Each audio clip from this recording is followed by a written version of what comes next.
You don't earn executive presence when you start speaking.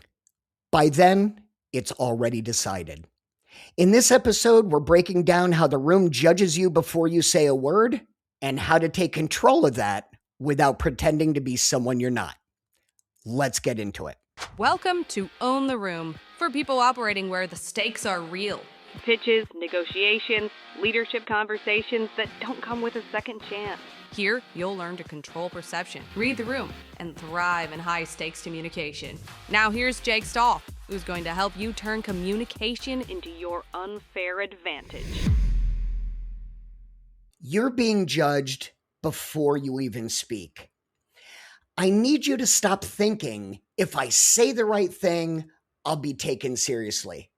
You're just dead wrong. If you're not showing up in the right way, if you're not putting off the right signals, it doesn't matter what you say, you're not going to be taken seriously. Because here's what you really need to take home today. Before you start speaking, the room has already decided a couple of things. Are you worth listening to? Are you safe or are you risky? And are you leading or are you reporting? Remember, people make a snap judgment about you in milliseconds as to whether they're going to give you the time of day or not. And the fact of the matter is, people in an audience are in two different modes.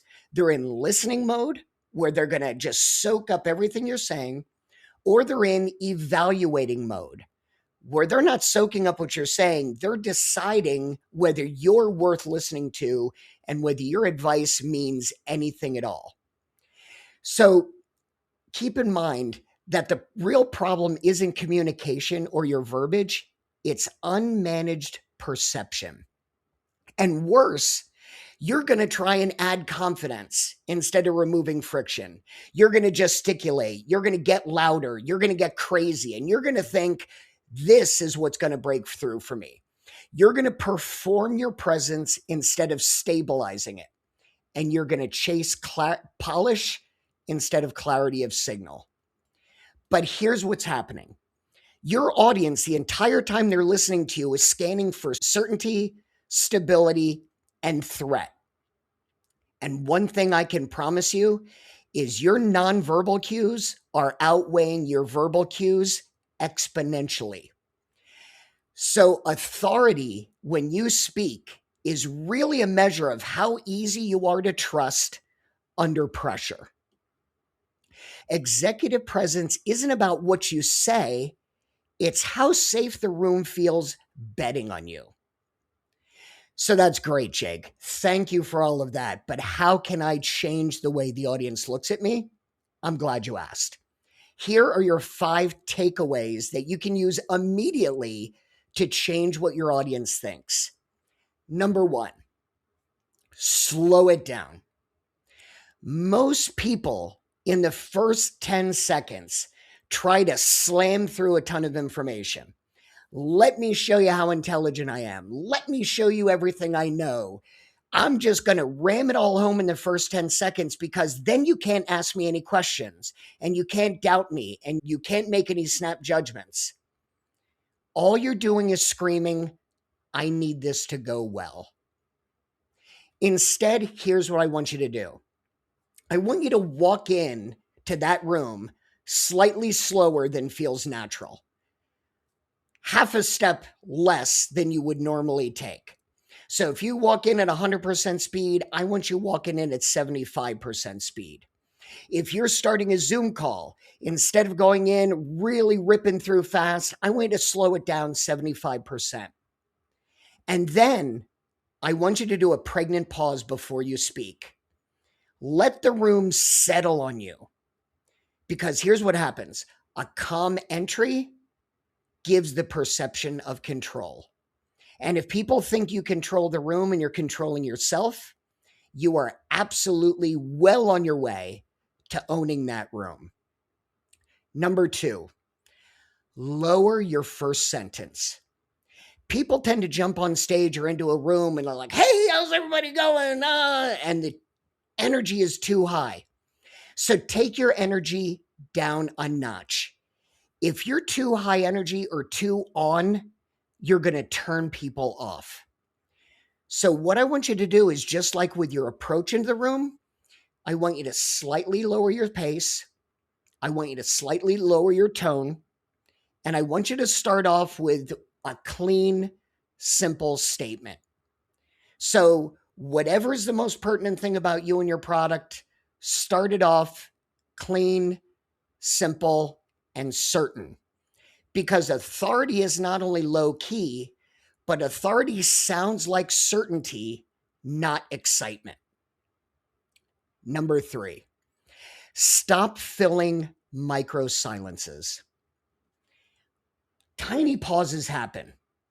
You're going to get to a point where you can't find the right words and maybe you just lose your train of thought for a second. Don't panic. Because when you start filling those micro pauses and you start getting all crazy about it, you're signaling to your audience that you're uncomfortable being evaluated. So instead of filling those micro silences, just be human. Pause where you need to, start again where you need to, but do it confidently. And if you need to, let things sit for 1 or 2 seconds. So if you're gathering your thoughts and you've lost your train of thought, it's okay. Let it sit for 1 or 2 seconds, maintain eye contact, and then start again when comfortable. Because you know what silence shows? It shows you're composed under pressure. Number 4, anchor before you explain. So those of you who've read my book know that the first A in Strata is anchor and how important it is. When we're giving a sales presentation, we tend to jump into details too fast, but you're not going to do that anymore. You are going to take it slow and steady, and you're going to start certain statements with, here's the decision we're solving. Here's what matters most. Here's why you should take my direction. And then explain your product or your service. You want to anchor what you're about to say with the certainty of their decision they're solving, what matters the most, or why they should take an action. Anchoring creates leadership before content.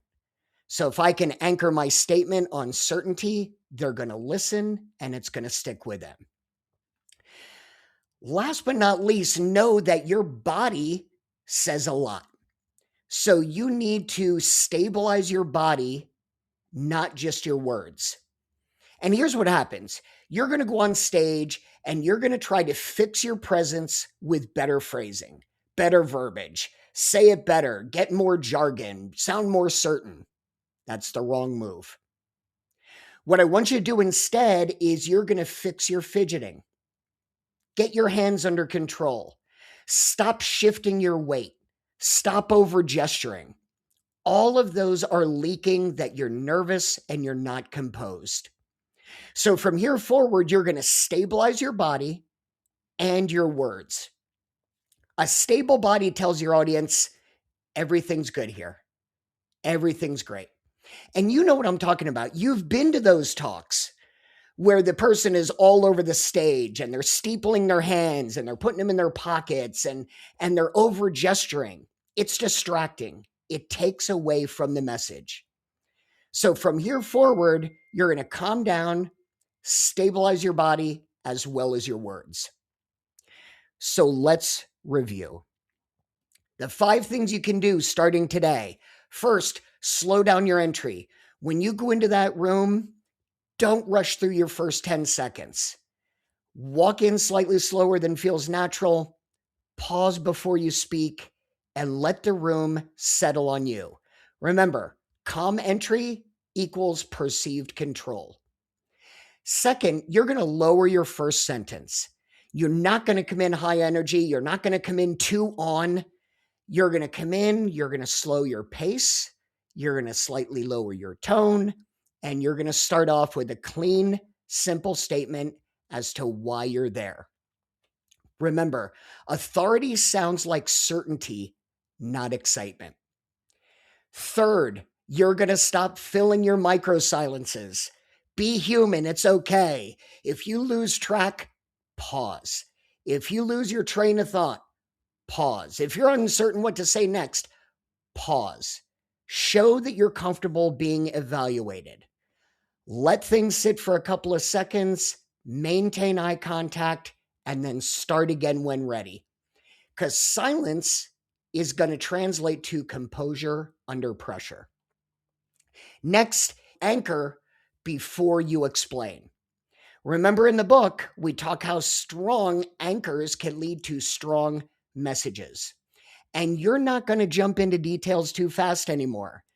You're going to start with certainty anchors like, here's the decision we're solving, or here's what matters most, or here's why you need to take action today. Then you're going to explain. Because when you anchor, that creates leadership before the content even comes into play. Last but not least, the days of you fidgeting on stage and steepling your hands and shifting your weight are over, right?